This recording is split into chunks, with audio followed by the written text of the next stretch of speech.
Discerning Hearts provides content dedicated to those on the spiritual journey. To continue production of these videos, prayers, and more, go to discerninghearts.com and click the donate link found there or inside the free Discerning Hearts app to make your donation. Thanks, and God bless.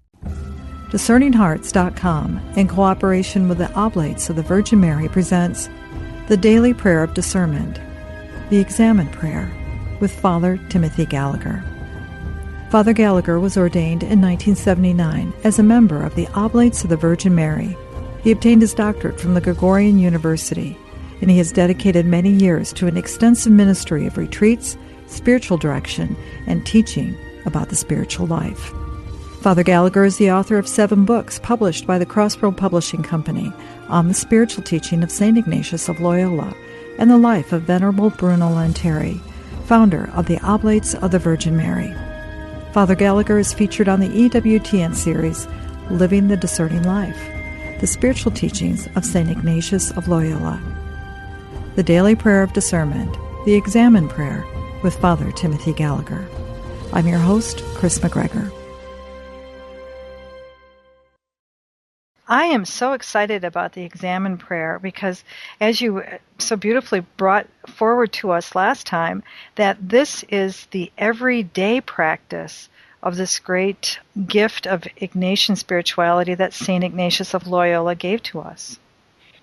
Well, it's the difference, I would say, between living our spiritual life with real love for the Lord and great desire for God and great sincerity, which is a beautiful, beautiful thing, and doing this same thing with our spiritual eyes gradually, increasingly more open, so that we see increasingly clearly where God is and where God is not in our lives, so that we can respond to that. And that's the gift that this specific form of prayer brings into our daily lives. It's that clear-sighted faith that we spoke of last time in Jean-Pierre de Caussade's Abandonment to Divine Providence.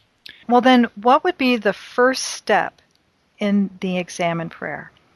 Well, let's visualize it then. Let's take any one of us who has reached the latter part of the day. Things are winding down. There's a quieter space. Supper is over. The tasks which immediately follow that are over. Maybe the day isn't quite ending yet, or maybe it is now in its final moments. And we take 8 minutes, 10 minutes, 12 minutes, whatever it might be, to sit in quiet before the Lord and pray this prayer of the Examen. Now, it could be at any time in the day. For another person, the lunch hour might be the freest time, or mid-afternoon when the children aren't home from school yet. That's going to vary with all of us. But we look for that quiet point in the day when our hearts are really free to, first of all, just be aware of the Lord's presence. And we'll say more about that later. That is that the Examen Prayer, like all prayer, is fundamentally relationship. It's about two persons in communion with each other in dialogue. And in the case of prayer, the two persons are the divine person, God, and the human person. So that the Examen Prayer is never just simply an examination. It's not just introspection, because you can hear in those two words, it only takes one person to do those. But prayer always needs two persons. It's one person present to another. It's relationship. So we'll say more about that later on. But now, there are 5 steps, St. Ignatius says in the Examen. Again, we'll say a lot more about how these fit together and how they come together in concrete practice. But today I'd just like to focus on the first of them, which is gratitude. Now that my heart knows that I am with the Lord, I prepare with the Lord to look back over the spiritual experience of the day. The starting point for St. Ignatius is to look over the day very concretely to see the gifts of love that God has given me in this day. And I don't think we want to go past that too quickly, because I don't think we spontaneously think of the examination of conscience or the Examen Prayer, the two different ways of saying the same thing. I don't think we spontaneously think of those when we prepare now to look back over what's happened spiritually in the day. I suppose our more spontaneous inclination might be to say, I need to look at where I failed the Lord today. And that's the starting point. But that's not so for St. Ignatius. We do need to look at our response to God's action in the day, but that's not the first thing. The primary thing is not how we have responded. The primary thing is what God has done. And that's where St. Ignatius has us start in the Examen Prayer. We look first of all to see what God has done in the course of the day. And for St. Ignatius, there really is only one main principal thing that God does over and over, endlessly, repeatedly in the course of every day. God simply continues to pour out gifts of love upon us. Now, for St. Ignatius, this was not something he learned through reading spiritual treatises. This was something that he came to see through just looking at how God had worked in his own life. When we talked about discernment earlier, we went through the early years in St. Ignatius' life, and we'll just say that until he was 30, he was pretty much a St. Augustine in many of the same ways. And then he has that dramatic conversion experience when he's 30. The cannonball passes through his legs in the battle, shatters his legs, that long convalescence, in the course of which, somewhat unwillingly, but because he has nothing else to read, he begins to read the lives of the saints and a life of Christ. And that's where the Lord begins to change his heart. After those months of convalescence, he really, in a new and very decisive way, gives his heart to God and finds out that immediately, within the first months of that conversion, God is pouring out upon him graces of the kind that God gives the great saints, let's say a Francis of Assisi or a John of the Cross. Deep, powerful, beautiful experiences of prayer. In fact, he would say later, looking back at those first months of his conversion, that God treated him the way, he says, a school teacher treats a child, teaching him. God was so present to him, guiding him and enlightening him, showing him the way. So that for St. Ignatius, the only experience he ever had of our God is of a God to whom no sooner do you turn than this God is immediately pouring out, endlessly pouring out upon us a richness of gifts over and over, day after day, week after week, month after month in our lives. It's a powerful, beautiful image of God, and really it's just the concrete awareness of what it means when we say that God is love, the most profound truth in all of Scripture. He later wrote to a laywoman who was a benefactor in those first months this sentence, which is a striking thing. He says, "We will sooner tire of receiving God's gifts than he of giving them." We will sooner tire of receiving God's gifts than he of giving them. You can almost have the image of the image of a child on Christmas, delighting with the gifts, and finally there's so many that the child says, "I can't absorb anymore." Or in adult age, I think we've all had the experience, maybe on a few very precious occasions in our lives, when we have felt so loved that we felt like we just can't receive anymore. We treasure, we never forget such experiences, such times in our lives. And that's Ignatius' experience of God. We will sooner tire of receiving his gifts than he of giving them. It says, God has so much that his love moves him to want to consistently, constantly be giving us, that it's really even beyond our capacity to receive. Now, if that's true, can we see the difference in a spiritually lived day in which we are aware of those gifts and one in which we're not? And what a difference that's going to bring into our spiritual lives. That's just touching the richness of this first step in the Examen. Father Gallagher, I'm reminded of the beginning of Holy Scripture, where in Genesis it chronicles that whole action of God where he creates, and then he gives it away, gives, and gives. And even back then we failed, our first parents, to appreciate just how much he had blessed them with. That's so important what you've just put into words for us. For St. Ignatius, everything can change in our spiritual lives when we begin to see the gifts. I suppose that's true in human relationships as well. When the day comes that a child, now a young adult and married and beginning to take care of his or her own children, begins to realize what his or her parents did for so many years, everything can change in that relationship. When we begin to really see what a person has done, a person who sincerely loves us and has really tried to help us, something changes forever in that relationship. For St. Ignatius is convinced that gratitude, just being aware of God's gifts, is the most powerful way to grow in love of God. So often we have that question in our hearts. I wish I loved the Lord more. I do love the Lord. I want to grow in love of the Lord. I'm not sure how to do that. And for St. Ignatius, this is the surest and richest way to grow in the love of God, and that is just to become increasingly aware of the gifts that God is endlessly giving. Well, St. Ignatius, a few years after his conversion, wrote a letter to one of his first Jesuit companions who was in Portugal at the time, the Portuguese Father Simón Rodrigues, who was the first Jesuit in Portugal.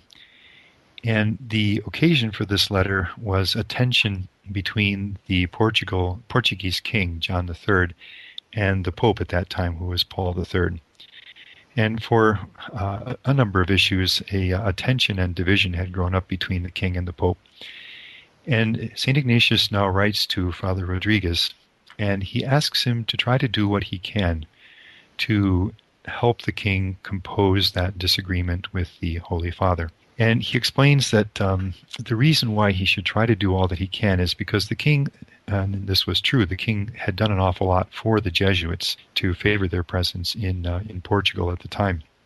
And so St. Ignatius says, out of a duty of gratitude to him, try to do all that you can to assist him in the present struggle. And that leads him to write just a couple of sentences about gratitude, which I'd like to read, which speak exactly to what you had mentioned just now.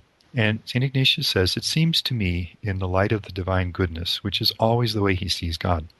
Now, first he'll say this by way of negation, then by way of affirmation, that ingratitude, so that's when the gratitude is not present, that ingratitude is one of the things most worthy of detestation before our Creator and Lord, and before all those creatures capable of his divine and everlasting glory. That is to say that one of the most unendurable things for Ignatius' heart, and he thinks in God's heart and in the hearts of all human beings, is simply ingratitude. And he says, one of the things most worthy of detestation out of all the evils and sins which can be imagined. Now that's a striking statement. I think if you or I were to look at the world with all the goodness of what's in the world, but also all the sorrow and the unhappy and violent things that take place in the world, and if we were asked to say, out of all the evils in the world, what might be the greatest? We probably would answer in a number of ways, but for St. Ignatius, the answer is very clear: ingratitude. And he immediately explains why. He says, for ingratitude is a failure to recognize. The Spanish word there is desconocimiento, just not to see it. For it is a failure to recognize the good things, the graces, and the gifts received. And that, for St. Ignatius, is the most unendurable thing that his heart can imagine, and the source of the sorrows and struggles and woes of this world. Then he goes on to say, as such, ingratitude, is the cause, the beginning, and the origin of all evils and sins, which again is a remarkable thing. What that says is that if there is sorrow and violence and evil and woe and sin in the world, the root cause of that is simply that human beings, desconocimiento, have just not seen, just not been aware of, the endless outpouring of the gifts of the God who loves them forever, infinitely, daily, constantly, concretely. Now that's said by way of negation, and then by way of affirmation. On the contrary, recognition and gratitude for the good things and gifts received is greatly loved and esteemed both in heaven and on earth. I'm thinking as I read that at that sentence, greatly loved and esteemed, gratitude in heaven and on earth, I'm sure that all of us can look back over our lives and remember moments that are indelibly etched in our consciousness and memories, times when people have said thank you. And it may be just a phrase, or it may be the look in the eyes that accompanied it. Or it may have been said with a good many words, or it may have been said in writing after a time that we've shared with a person. And we treasure those forever. Just the gift of another person's gratitude. Now, if that happens, if that has that impact in human relationship, Ignatius says, we're obviously talking about something deeply, deeply beautiful and powerful in our relationship with God. What's going to happen in our relationship with God if we live daily in such a way that every day our eyes are just opened a bit to to see the ways that God has loved us in the day. And we're going to get very concrete about this in just a moment, but it's so important first to see the truth that the concrete practice of the prayer is built upon, that this is really the primary thing in our relationship with God, is to see the love with which He has so concretely loved us each day. What's going to happen in our spiritual lives if we're doing that? Something's going to change. Well, as Therese said to her sister Celine, nothing more than this will open our hearts in love to God. What happens in our relationship with another person when we just see daily how that person just keeps being good to us and is present to us and assists us? Mm-hmm. The crowning prayer in St. Ignatius' spiritual exercises is what he calls the contemplation to gain love, or to attain the love of God. And I'm just going to read one sentence from that, but it will be no surprise to us now after what we've said. Because all that one does in this exercise of prayer is just to look at God's gifts in His creation, in His work of redemption, in the individual story of our own lives. From a series of perspectives, we look at God's gifts in our lives. And then he says, what we ask for is this. We ask for an interior knowledge, that means a heart-level knowledge, of so much good received, so that, entirely filled with gratitude, and there it is, I may be able in all to love and serve His Divine Majesty. That's the dynamic of this first step in the Examen. Interior knowledge of so much good received, the concrete ways God has loved me, so that my heart is filled with gratitude, grows in gratitude, and out of that gratitude I become increasingly able to love and serve God in all things in my life. Well, let's get just a little bit more concrete about this. And I want to just share a very absolutely ordinary experience of my own. But this is the level, I think, on which we want to be looking at things in the Examen Prayer. Mm-hmm. This was the evening before I had a trip to give a seminar, which was actually on the Examen Prayer, which was part of the grace of that evening. And as things tend to be when you're leaving very shortly for a trip, there was pressure. There was a lot to get done that evening to get everything organized and prepared, and so that I could travel the next morning. And we have a chapel that's maybe about a 10-minute walk away from the church where I reside. Our priests, staff both. And I had called over there and asked one of the priests who would be closing up that evening the chapel if he would just bring back some things that I would need for the trip. And of course, he'd agreed to do it. When I got up to my office in the evening, however, there was a phone message from him that he'd forgotten, and hoped that it wouldn't be too much of a problem. We were both aware that it wasn't going to be too much of a walk to get over there and back in the evening. Well, being already pressured, a little bit stressed with it all, that just added just a slight little more degree of frustration to what was going on in the evening. You know that sense, isn't there anybody I can depend on when things get pressured and so on? And actually, there was a little more to it, because I did have a pretty important phone call. Somebody had called and I needed to get back to that person that evening. And the addition of another 20 to 30 minutes now to go over to the chapel and get what I needed was going to make that a little bit harder. So it was not just frustration, but there was some concern also that that person get the response that the person needed that evening. I made contact with another one of our priests. I needed the key to get into the chapel, and not terribly proud of this, but explained that our fellow priest had forgotten what I'd asked him to bring over. And you know how we do that, with a bit of a smile, but the frustration was certainly showing there. And then set out walking over to the chapel, walking fast, under pressure, a little bit frustrated, a little bit anxious about the way all of this was going. And suddenly as I was walking, it dawned on me that something isn't right. This frustration is not right. All of this pressure, the pace at which I'm doing everything, and the mental stress that I'm feeling. And suddenly it dawned on me that you have a space now. You have a 10-minute walk over and a 10-minute walk back, in which your mind and heart are free. You have a space to be actually praying this examen right now that you're going to be talking to people about tomorrow. The moment that thought came to me, a lot more calm came back into my heart. I got over to the chapel, walked in. There were still some people there cleaning up the chapel and closing. And one of them was a woman whose wedding I had actually done maybe about 15 years earlier and whom I had not seen for many years. And we had a delightful, brief reconnecting after a long time. There was another woman leaving the chapel just as I was walking in. See that she was worried about something, and I could see that just the brief conversation we had did something to ease the concern and the worry that was in her heart. One of our priests was still there. He was just getting ready to lock up the chapel and head back to our residence.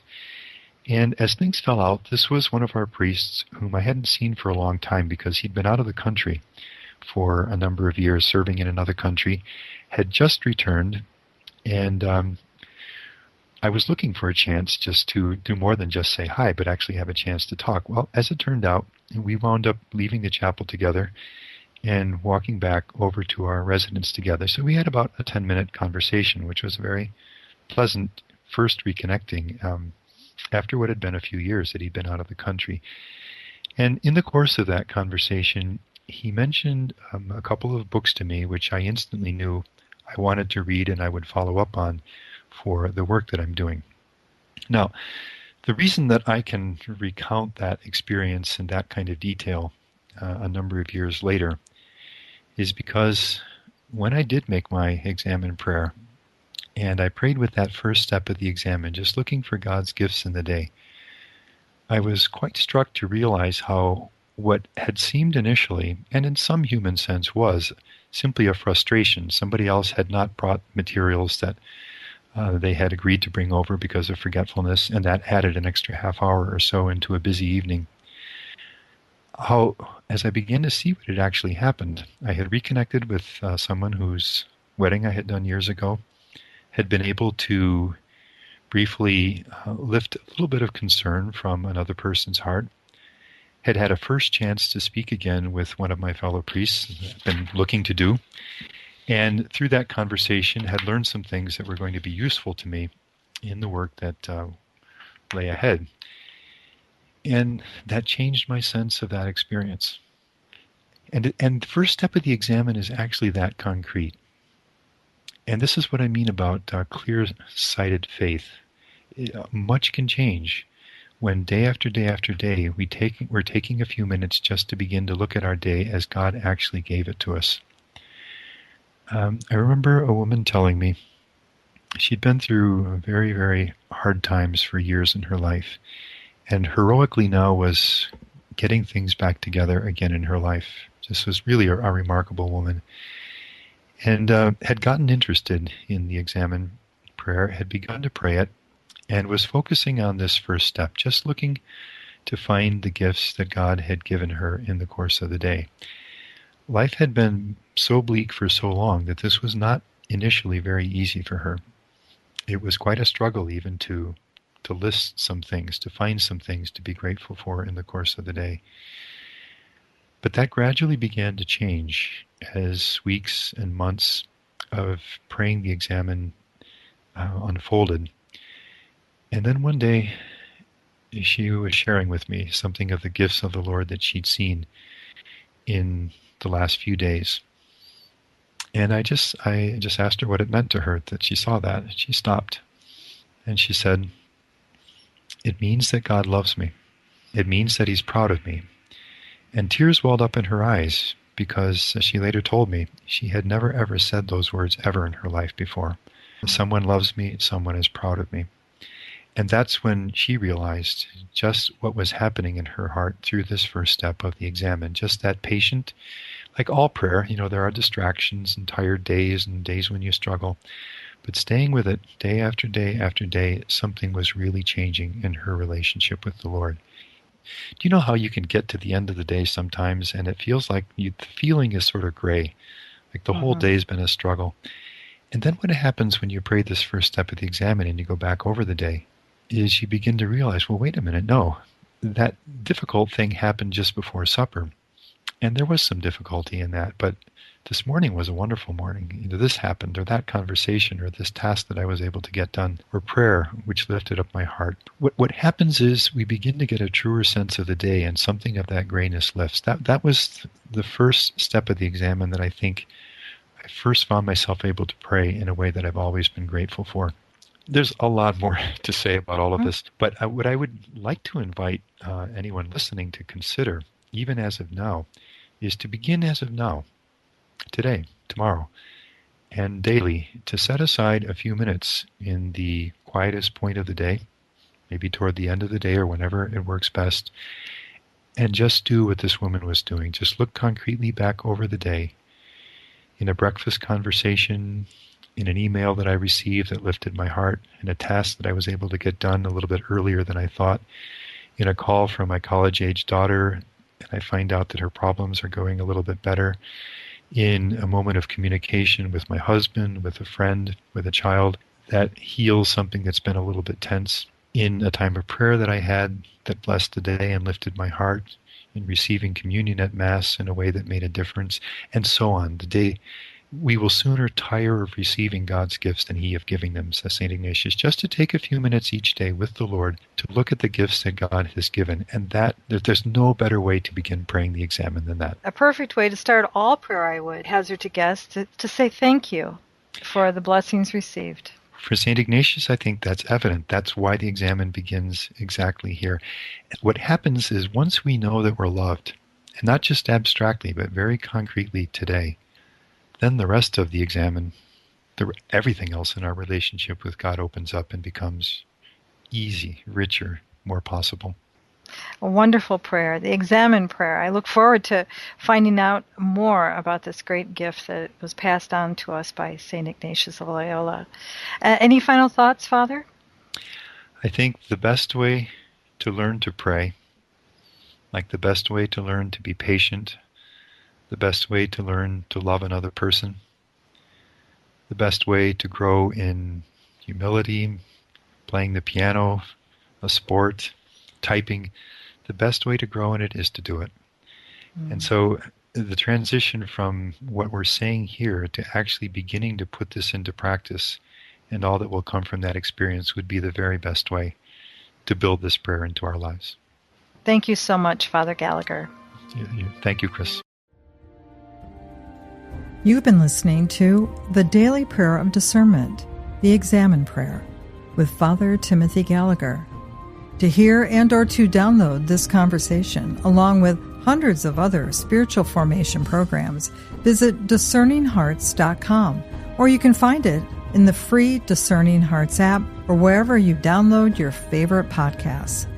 This has been a production of Discerning Hearts. I'm your host, Kris McGregor. We hope that if this has been helpful for you, that you will first pray for our mission, which is to offer authentic and rock-solid spiritual formation freely to souls around the world. And if you feel us worthy, please consider a charitable donation, which is fully tax-deductible, to help support our efforts. But most of all, we hope that you will tell a friend about discerninghearts.com and join us next time for The Daily Prayer of Discernment, the Examen Prayer, with Father Timothy Gallagher.